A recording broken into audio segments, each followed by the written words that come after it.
Hello, Hi, good evening. good evening. How are you? Good. So, what do we have today? Okay, today I'm going to share with you another passion of mine in tea brewing using a very personalized set. What I have here today is a set where my pet dog called Coco, Keke, basically is being painted, hand painted on the individual pieces that I have. And if you can see with a zoom up, you can tell that basically the artwork has been done very well. I didn't have a picture of my dog with me right now, but if you can see my real dog, it looks exactly identical to the painting that is done. Behind is basically my Chinese name written in the poem. Okay, and you can see the individual pieces very nicely done. Again, this is another angle of my dog. Behind again is my name written in a poem. Okay, and on top of the cover there are also some writings, some Chinese characters up to what you want to write. Okay, small cups, drinking cup for your guests are also each painted with a different angle, a different photograph which are given to my basically painter, sorry, I keep using the word printer, a painter basically. These are all hand painted, not printed. And again, you can see the word Keke behind, which is the Chinese name for Coco, my dog. My dog today is still in China. I have intention to bring her to Singapore. This is another very fine piece. This is given to me on my opening ceremony of my business in China. Okay, it's a very nice piece of goldfish. Okay, and with some Chinese characters. This is another nice piece of this Chinese flower, and then you have a very nice bird who is trying to land on the plant. And then again, you can have Chinese characters, and you can have handwritten character. This is actually my trademark, which is called Cha Qing. Okay, means tea passion. So this is my passion. What I'm sharing here is a very unique idea. When we buy a tea set, just simply a tea set off the shelf, I can show you what I have here. This is a very nice hand-painted tea set. Of course, when you give a gift like that, also it's a very beautiful set. If you give a gift set like that, every single piece are also hand-painted. I mean, this is also a very unique gift to give away. And there is also a certificate of the painter. Okay, there's a certificate. Okay, the background of the painter that you use, and some of the art pieces which the painter has done for this particular set. So again, this is a limited edition set, and it's done by this painter. I mean, this could be a unique gift, but when you look at this set, it's more than a unique gift. What we have here is very personalized. Take for example, the dog Coco is my dearest pet, and somebody take the effort to snap some pictures of my dog, and then get somebody to paint the set and give it to me as a surprise, say for my business opening ceremony, or rather maybe my birthday or some occasion.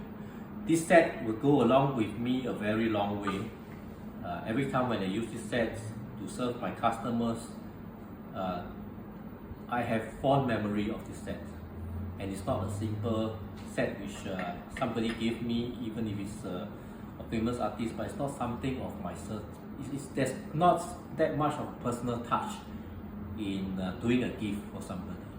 So this is the idea. So for example, when somebody's want to give something to their, say, their father-in-law or their father or their mother, and his father has hobby to keep, say, parrots, you know, and then you take a picture of the parrot, you get somebody to paint the parrot. It could be on a kaiwan, teapot, it could be on a vase, it could be on a plate, it could be on a coupler's cup. You know, I did something for my sister, which is she wanted hummingbirds to be painted on the cup, so there is a male and female hummingbirds, and then the name of my sister and my brother-in-law is handwritten on the back of the plate, of the cup. So again, that was a very nice set which I gave to them as a gift for the anniversary, and they placed it nicely on the shelf. They did not want to use it. I said, hey sis, you have to use it, because if you use it every time, you remember me. So that's the uniqueness of giving a personalized set. So that's my basically my sharing. Then I'll further on to show you, actually the set is not meant to be kept. Okay, the set is meant to be used, but of course you have to handle with care, because this is one and only set, and there's no replica to it. Today I'm going to prepare a very nice red tea. We call it Jing Jun Mei, and this is one of the premium, very much sought after red tea. In the red tea family, this is one of the most sought after tea. So what you do is, I have already water boiling here. First, you pour some water as a way of like washing the kaiwan, which had already been pre-washed after each use. But I'm going to show you what I'm going to do here. Okay, we just keep it warm. Pour away the steam. Pour away. And what I'm going to do here is this. I'm going to add the tea leaf into this cup.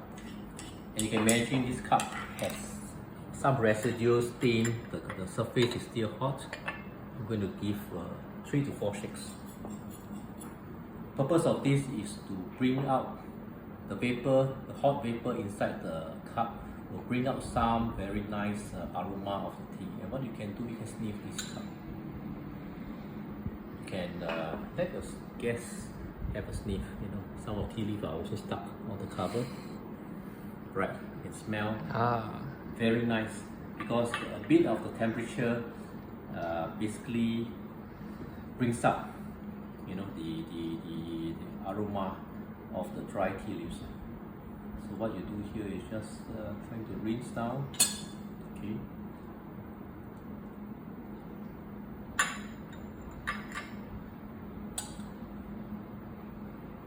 Okay, this is a very high quality tea, red tea. So when you are doing this, try to do it in a fast action, because you don't want to over soak this tea. What we do is we discard the first round. So we always discard the first round as a means of washing the new tea leaves you're going to use. You can see again, this is how the tea leaf look like the first time you rinse it. Then again, get the hot water ready, and then we brew the tea. And the brew of this tea is don't over soak. Action has to be fast. Put a filter, a strainer, then you pour it into a serving cup. This is called a gong dao bei, or a serving cup. Okay. And what you must remember is, don't leave the kaiwan's covering the tea, hot tea inside, because you are steaming, over steaming. It's just like a fish. When you over steam, the taste of the fish will change. So cover it and put it like that. It's always designed to either sit this way or get yourself a cover rest, and you can rest this way. Right? Now, as usual, you have the tea ready, and what you want to do is you want to serve your guests first. Pour to about 70% of the cup. And the last time I taught you something new. You see, let's assume I finish pouring, and then what should you do? Right? Okay. what he does there is trying to imitate his two fingers are the feet.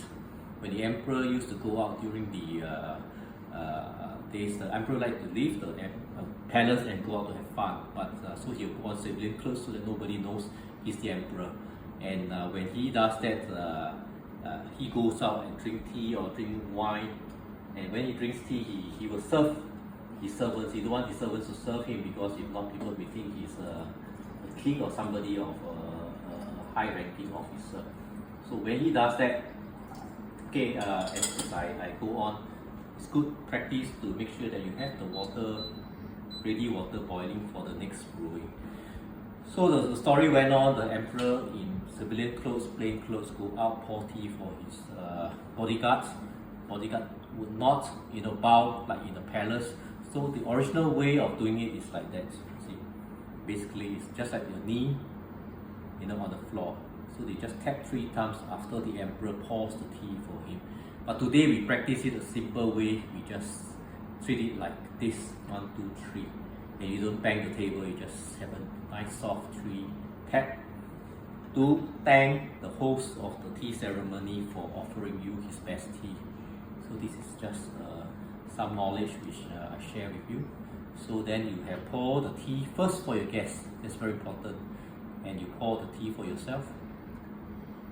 And before you drink, always invite the guests to sample the tea. So please sample the tea.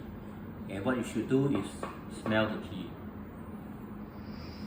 first. Then you try to finish this tea in 3 sips if you can.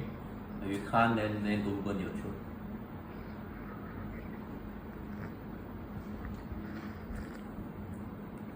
There's a meaning to drinking your tea in 3 sips. What is said is the first sip is to feel the environment, okay, and then the second sip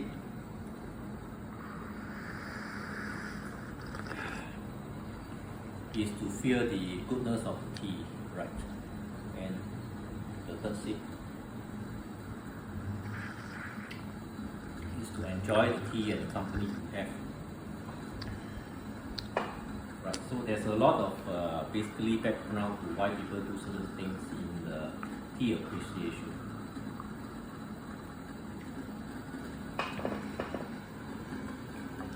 So as I mentioned earlier, while we are doing this process, the water is now really boiling. So I could then go on to do the next brewing and to share with you this tea. And most of the good tea, basically, the first round you serve the guests is not the best tea. In fact, the second, third are the best in the tea. So same thing, don't take too long, then you pour the water out. Okay. One other thing I can share with you is the tea when it's first